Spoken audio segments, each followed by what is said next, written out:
हम आएंगे आपके पास, करेंगे आपकी बात।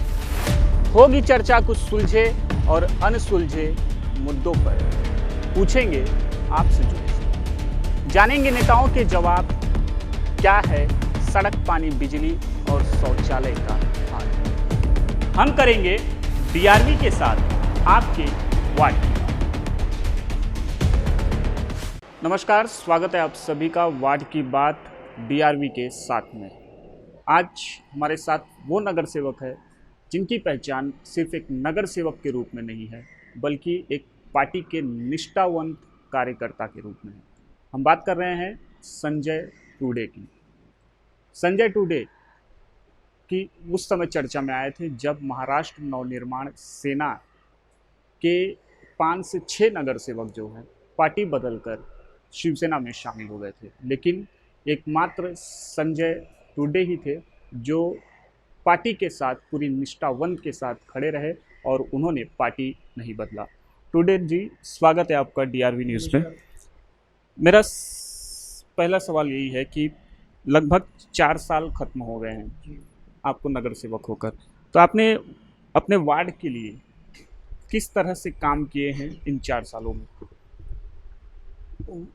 जब से चुनाव हुआ 2017 में, 17 के बाद जो हमें पता चला, अभी लोगों को जो हमारे बारे में जो अपेक्षा थी ज़्यादा बढ़ गई है। पहले हम लोग कार्यकर्ता के माध्यम से काम करते, लेकिन उसके बाद नगर सेवक जो लोगों ने बनाया कि हमारी जो समस्या थी, जो बेसिक नीड थी हमारे लोगों की, वो लोग मेरे पास आने लगे प्रस्ताव लेके कि बाबा मुझे ये काम करना है। पानी का समस्या है, गटर की समस्या है, कुछ लोगों का एडमिशन का इश्यू है। वो माध्यम से लेके हम लोग वो माध्यम से सीखते गए। आज की तारीख में ऐसा हो गया है कि हमारे वार्ड में प्रस्ताव लेने से पहले वार्ड में काम किया जाता है। ये खासियत हो गई लोगों ने सिर्फ हमें एक डिमांड दिया है कि बाबा ऐसा भाई मुझे काम करना है, इससे पहले उनका काम होता है। उतना हम लोग को इतना नॉलेज मिला है 4 साल के अंदर। पानी की बहुत बड़ी समस्या थी मेरे विभाग में, वो हम लोग ने सॉल्व किया। अभी 9 इंच का लाइन दिया है मैंने यहाँ पे क्रांति नगर में। और प्लस मेरे इधर मिट्टी नदी लागत एक बहुत बड़ा इशू था कि वहाँ पे महिला देखिए शौच करती थी। उधर मैं जॉगिंग ट्रैक बनाया, उधर 3 करोड़ रुपये हम लोग ने खर्चा करके तो जॉगिंग ट्रैक बनाया। बहुत सुंदर बीएमसी के जो अधिकारी थे उनका बहुत सपोर्ट है हमें। और जो लोग शौचालय करते थे उधर रास्ते पे बैठ के, और हम लोग ने अभी उधर जॉगिंग ट्रैक बना दिए है। इसमें जो था सबसे बड़ा 4 सालों में पिछला 2019 से हम देखें तो एक ख़राब दौर 2020, माफ़ कीजिएगा, कोरोना एक महामारी बनकर सामने आई और ना सिर्फ मुंबई बल्कि पूरे देश में जमकर कहर ढाया। कई लोग जो हैं बिछड़ गए। तो आपने अपने वार्ड के लिए किस तरह से, आपने वार्ड को सुरक्षित रखने के लिए कोरोना में किस तरह से काम किया है? आपके चैनल के माध्यम से एक ही बताना चाहता हूँ, जब भी 2019 में कोरोना की महामारी आई, पूरी दुनिया में आई। ये क्या मुंबई के लिए नहीं आई है या अपने देश में नहीं आई है या स्टेट में नहीं है। शुरुआती दौर में जब भी हम लोग ने पहला हर एक गली हम लोग सैनिटाइज़र किया है, हर एक बिल्डिंग, सोसाइटी, हर एक गली और गली हम लोग ने सैनिटाइज़र करके लिया है। आप मेरा फिगर लेने से अच्छा मुझे लगता है ये वार्ड में आपको फिगर मिल जाएगा कि हम लोग ने क्या काम किया। और प्लस किसी को भी पता नहीं था कि इससे अपने को कैसा फाइट करना चाहिए। किसी न प्रशासन को पता था, ना ही नगर सेवक को पता था कि बाबा ये कोरोना की महामारी से हमको कैसा फाइट करना चाहिए। लेकिन जैसा जैसा वक्त जाते गया उसमें हम लोग सीखते गए कि बाबा कोरोना से फाइट करना है अपने को, ये तरीके से लोगों को सैनिटाइज़र करना है, मास्क पहनना है। ये हम लोग अवेयरनेस करते गए और मेरे ख्याल से लोगों का भी सपोर्ट अच्छी तरह से था कि हम लोग ने लोगों को अवेयरनेस करने गए और लोगों ने हम लोग प्रशासन का जो हम लोग बोलते गए वो हिसाब से फॉलो किया है उन्होंने। और देखते देखते अभी ऐसा हो गया है कि हम लोग को अच्छी तरह से पता चल गया है कि बाबा कोरोना से फाइट ठीक है। शुरुआती के दौर पे हम लोग तो मैं देखा हूँ कि हमारे कार्यकर्ता भी दो से 3 कार्यकर्ता भी इसमें जा चुके हैं कि स्टार्टिंग में ऐसे भय निर्माण हो रही थी कि बाबा अभी क्या होएगा मेरा, मुझे समाज पूछेगा। लेकिन हमारे कार्यकर्ता, मेरे मित्र वर्ग थे, डरो मत, अपन ये जो जैसा वक्त आता है वैसा गुजरता भी है, उनको विश्वास दिलाया और आज की तारीख से हम लोग अच्छी तरह से फाइट कर रहे हैं। कोरोना सैनिटाइजर कर रहे हैं, मास्क पहन रहे हैं, ईच एंड एवरी।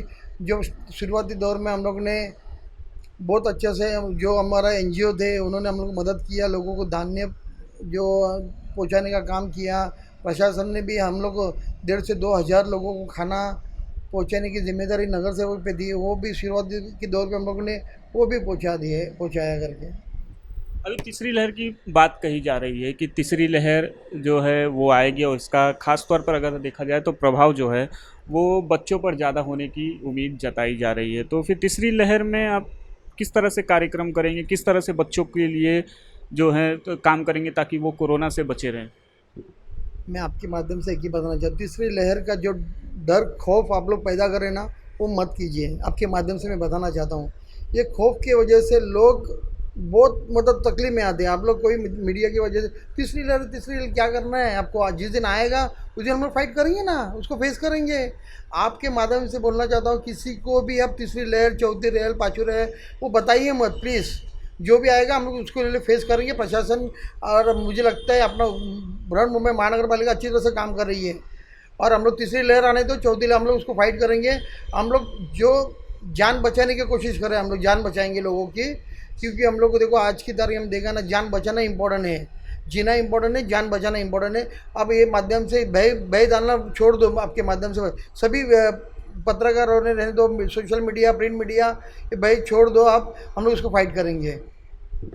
क्यों ना आगाह किया जाए? क्योंकि तीसरी लहर की आशंका को लेकर आप पत्रकार को ऐसा बोल रहे हैं कि डर का माहौल क्रिएट किया जा रहा है, लेकिन तीसरी लहर की आशंका सिर्फ वो WHO जैसी संस्था, वर्ल्ड विश्व की जो स्वास्थ्य हेल्थ की जो संस्था है वो आगाह कर रहा है तीसरी लहर, और ये भी कह रहा है कि आने वाला समय और भी खतरनाक होगा।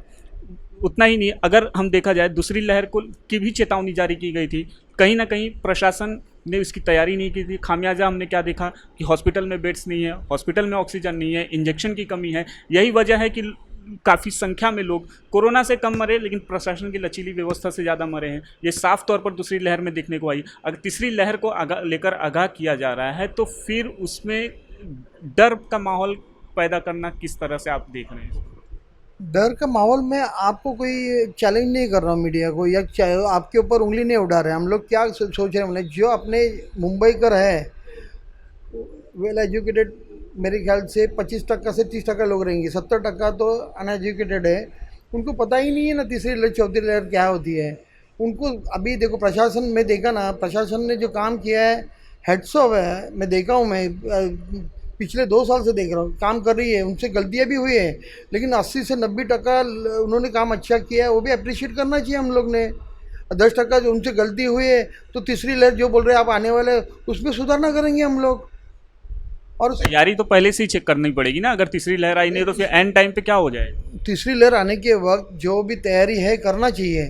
और प्रशासन ने तो बता दिया ना, हम लोग तीसरी लहर के लिए सामने जाने के लिए हम लोग की तैयारी हो चुकी है। वो आपको कैसा बताएंगे? जब भी तीसरी लहर आने के बाद ही आपको पता चला कि हम लोग ने तीसरी लहर के लिए क्या काम किया है। अब बात आती है इलेक्शन को। इलेक्शन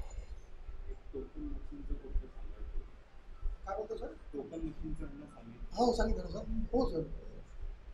अभी इलेक्शंस को लेकर जो है चर्चा है कि फरवरी मार्च में इलेक्शंस जो है वो आ सकते होंगे। तो इसको लेकर किस तरह से आप तैयार हैं इलेक्शन में जाने को लेकर? नहीं, ये तो पार्टी का मामला है। जब भी पार्टी टिकट देगी तो मैं ज़रूर लड़ूंगा। और लोगों का मैंने काम किया है तो चुन के भी आऊँगा। अगर मैं काम नहीं किया रहेगा तो नहीं चुन के आऊँगा। सिंपल लॉजिक है।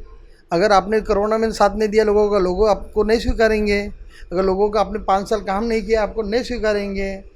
हाँ, अगर कोई आज एक फंडा ऐसा भी है इलेक्शन में होता है कि कोई समाज ऐसा भी होता है कि बाबा उनको लालच दिया जाता है, वो हमारे पार्टी से नहीं होने वाला है। अभी क्लियर कर दें हम लोग, वो पार्टी से लालच नहीं दिया जाएगा। हम लोग ने काम किया है, अगर आपको सही लगता है तो हमको चुन के दो, अदरवाइज मत चुन के दो। बात अभी इस पर भी आ सकती है कि किस तरह से मनसे के 7 नगर सेवक चुन के आए थे, जिसमें से 6 ने पाला बदल लिया। एकमात्र संजय टुडे ही बचे थे जो मनसे के साथ खड़े थे। क्या सोच कर आपने मनसे के साथ, ऑफर तो आपको भी मिला था, लेकिन क्या सोचकर आप पार्टी के साथ रहेंगे?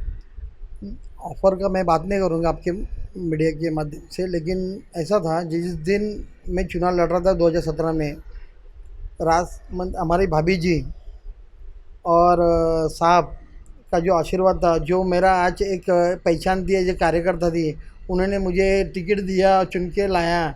उससे ज़्यादा क्या चाहिए? मेरे जो समाज में जो मुझे आज 5-25 लोग पहचान देते हैं, अचानक मुझे 50,000 लोग ने पहचान दिखाई कि संजय तिरोडे करके कोई नगर सेवक चुन के आया, वो पार्टी की वजह से आया। ठीक है, आज लालच है, नहीं ऐसा नहीं, आज ज़रूरत भी होती है, कभी कभी ऐसा लगता है कि आज पार्टी चलाने के लिए कुछ ना पैसे की भी ज़रूरत लगती है, लेकिन मुझे नहीं लगता इतनी पैसे की ज़रूरत लगती है कि पूरा अपना मान सम्मान मैं छोड़ दूँ। ऐसा मुझे नहीं लगता, इतने पैसे की ज़रूरत नहीं है। लोगों को आज सुविधा दो, बेसिक नीड दो, आप आपके पीछे भागते दौड़ते आ जाएंगे, मुझे ऐसा लगता है। और हम लोग अभी 2022 में इलेक्शन आएगा, उसको पता चलेगा आपको पैसा इंपॉर्टेंट है कि आपका काम इंपॉर्टेंट है, आपका नाम इंपॉर्टेंट है, पता चल जाएगा 2022 में। अगर हम लोग ने गलत किया रहेगा तो लोग मतदार बहुत सूजन बोलते हैं ना, एक समझदार मतदार तैयार हो गए अच्छी तारीख में, वो आपको रिजल्ट के माध्यम से पता चलेगा। आपको क्या लगता है कि पिछले चुनाव के मुकाबले इस समय महाराष्ट्र नवनिर्माण सेना कहाँ पे रहेगी? पार्टी ने कहीं ना कहीं अपना स्टैंड जो है वो क्लियर किया है, हिंदुत्व की ओर रुख किया है। तो आपको क्या लगता है कि पार्टी का जो हिंदुत्व वाला रवैया है, जो हिंदुत्व के मुद्दे को स्वीकार रही है कहीं ना कहीं, तो वो पार्टी के लिए लाभदायक होगा या फिर नुकसानदायक होगा? नहीं, ज़रूर ही लाभदायक ही होगा। क्यों?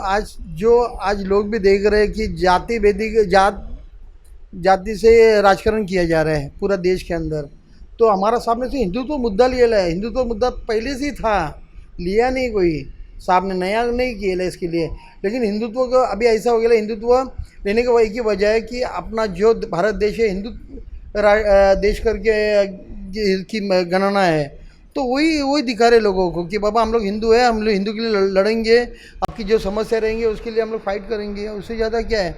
हिंदुत्व का मुद्दा लिया है, साथ साथ में हम लोग ने ये भी मुद्दा उठाया हर एक लोगों का। हमारा साहब ने एक ही बताया, हम लोग जाति का राजकारण नहीं करेंगे, जाति का धर्म का। हाँ, धर्म का राजकारण। धर्म का भी नहीं हो बोल सकते। धर्म का राजकारण कैसे करेंगे हम लोग? धर्म मतलब ये ऐसा हो गया कि हम लोग एक ही धर्म को लेकर बैठेंगे। हमारा जो पहला फ्लैग था उसमें तो 3 रंग थे, तो हम लोग ने धर्म का राजनीति किया है क्या? हमारे बोलता ग्रीन भी था, ब्लू भी था, भगवा भी था, तो उसके लिए क्या करेंगे फिर बताइए? तभी कोई पूछा नहीं धर्म का राजनीति है, ऐसा नहीं बोला जाता है। धर्म का राजनीति नहीं है, लेकिन लोगों को जो आज ज़रूरत है वो हम लोग देंगे ज़रूर। हम लोग सिंपल है, हमारा साहब ने कभी ऐसा जाति का राजनीति हम लोग को पहले सिखाया। जाति का राजनीति हमको सब समाज के लोग चाहिए, इवन मुस्लिम भी चाहिए, इवन अंबेडकर समाज भी चाहिए, सब धर्म के चाहिए, हिंदू देखिल चाहिए, लेकिन उनका काम करो। अगर सिंपल लॉजिक बोलता हूँ मैं आपको, अगर सब धर्म का आप काम करेंगे तो ही चुन के आएंगे, नहीं तो नहीं चुन के आएंगे। ईस्ट मुंबई के अंदर, मुंबई शहर में आपको सब धर्म को लेके चलना पड़ेगा, लेकिन आना तो चाहिए हमारे पास। अभी कोई धर्म का ऐसा है कि हम लोग को निगलेक्ट कर रहे हैं, उसका रीज़न तो बताइए। तो उनको क्यों नहीं पूछ रहे आप लोग? हमारा क्यों स्वीकारते नहीं है? राज साहब तो रोक ठोक की बात कर रहे थे, उसके बाद भी नहीं मान रहे लोग। और उससे ज़्यादा आपको ऐसा नेता किधर मिले? पूरा देश के अंदर नहीं मिलेगा ऐसा नेता है हमारा कि जो रोक ठोक बात करने वाला है, उसके बाद भी स्वीकारते नहीं है। उसके रीज़न क्या है? हमसे बातचीत करने के लिए ये थे नगर सेवक संजय टुल्डे, महाराष्ट्र नवनिर्माण सेना से एकमात्र नगर सेवक है जिन्होंने पाला बदलने से इनकार कर दिया। दावा है कि इस बार उन्होंने बहुत सारे काम किए हैं और इन्हीं काम की बदौलत में 2022 के चुनाव में वो दोबारा चुन कर आने वाले हैं। वीडियो जर्नलिस्ट FS पटेल के साथ राहुल पांडे, मुंबई। हम आएंगे आपके पास, करेंगे आपकी बात, होगी चर्चा कुछ सुलझे और अनसुलझे मुद्दों पर, पूछेंगे आपसे जुड़े, जानेंगे नेताओं के जवाब, क्या है सड़क, पानी, बिजली और शौचालय का हाल। हम करेंगे DRV के साथ आपके वार्ड की